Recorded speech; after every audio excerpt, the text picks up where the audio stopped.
उत्तर प्रदेश विधानसभा चुनाव में अभी 1.5 साल से ज्यादा का वक्त है।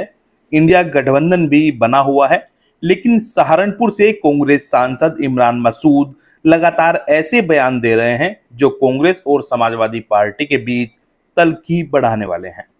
सांसद इमरान मसूद और सहारनपुर देहात से सपा विधायक आसू मलिक तो एक दूसरे पर लगातार सियासी वार कर रहे हैं, लेकिन इमरान मसूद जो कह रहे हैं उससे ये लग रहा है कि सपा और कांग्रेस में सीटों का बंटवारा खूब सियासी खटपट की खबरें चुनाव के समय देगा। इमरान मसूद ने जो कहा उस पर आने से पहले इस चर्चा पर भी बात करते हैं। राजनीतिक विश्लेषकों का मानना है कि कांग्रेस के पास न तो मजबूत संगठन उत्तर प्रदेश में है और न ही वोट बैंक, साथ ही अपेक्षित कार्यकर्ताओं और नेताओं का भी अभाव है। ऐसे में सीटों के बंटवारे पर अभी से समाजवादी पार्टी को आग दिखाना बहुत गंभीर बात सियासी जानकार नहीं मान रहे। दरअसल मीडिया में सांसद इमरान मसूद ने बयान दिया है। उन्होंने कहा है कि अब यूपी में 80 में से 17 सीटों का फॉर्मूला नहीं चलेगा। हम कोई भिखारी नहीं है जो गठबंधन की भीख मांगे। हमारा मकसद कांग्रेस को अपने पैरों पर खड़ा करना है। मैं प्रियंका गांधी का प्रोडक्ट हूं, किसी की बैसाखी पर नहीं चलता। इमरान मसूद ने यह भी कहा है कि 2024 में मैंने राहुल गांधी के नाम पर वोट लिया और जीत हासिल की। लोग कहते हैं कि हमारे पास चुनाव लड़ने के लिए दावेदार नहीं है, लेकिन जल्द होने वाले जिला पंचायत चुनाव और आगामी विधानसभा चुनाव में दिखा दिया जाएगा कि कांग्रेस क्या है। हमारा फोकस 200 सीटों पर है, जिस पर संगठन को मजबूत करने में कसर नहीं छोड़ी जा रही। उधर राजनीतिक विश्लेषक और वरिष्ठ पत्रकार अनुज सैनी का कहना है कि यूपी में 2024 के चुनाव में इंडिया गठबंधन का जबरदस्त प्रदर्शन रहा।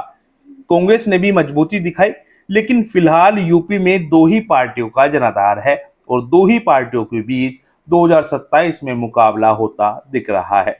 अगर ज्यादा सीटों पर चुनाव लड़ने के चक्कर में कांग्रेस कोई विवाद खड़ा करेगी तो इसका फायदा भाजपा को मिलेगा। दूसरी बात यह है कि कांग्रेस अगर वास्तव में अपनी मजबूती का आकलन करना चाहती है तो देखिए कि 2024 के लोकसभा चुनाव में उत्तराखंड, हिमाचल प्रदेश, मध्य प्रदेश, छत्तीसगढ़ और राजस्थान जैसे राज्यों का परिणाम क्या रहा, जहां पर न तो सीटों की कमी थी, सीधा मुकाबला भाजपा और कांग्रेस के बीच था। परिणाम ये रहा था कि कई राज्यों में खाता भी कांग्रेस का नहीं खुला। इसलिए चुनाव में अगर गठबंधन में लड़ रहे हो तो फॉर्मूला ये रहना चाहिए कि जो जहां मजबूत है उसे वहां पूरा फ्री हैंड मिल जाए। और सब जानते हैं कि यूपी में कौन कितने पानी में है। हालांकि सम्मानजनक सीटें गठबंधन में सहयोगियों को मिलनी चाहिए। राजनीतिक विश्लेषकों के बीच चर्चा ये भी है कि इमरान मसूद का सहारनपुर में बड़ा प्रभाव है, लेकिन उन्हें जीत सपा और कांग्रेस गठबंधन में मिली है। लंबे समय से वह हर एक चुनाव हारते आ रहे थे, साथ ही तमाम पार्टियां भी उन्होंने बदली हैं। और जिस तरह से मौजूदा सपा विधायक आसू मलिक की सीट पर इमरान मसूद ने कैंडिडेट घोषित किया है, वो सीधे सीधे अखिलेश यादव को चैलेंज ही है। ऐसे में देखना बेहद अहम होगा कि सहारनपुर देहात सीट पर क्या क्या होगा। वहीं सपा विधायक आसू मलिक ने सोशल मीडिया पर एक और पोस्ट किया है। उन्होंने लिखा है कि रंग जो बदला आपने तो हैरत हुई मुझे, गिरगिट को भी मात दे गई फितरत जनाब की, इंतजार है मौके का, हिसाब होगा हर धोखे का।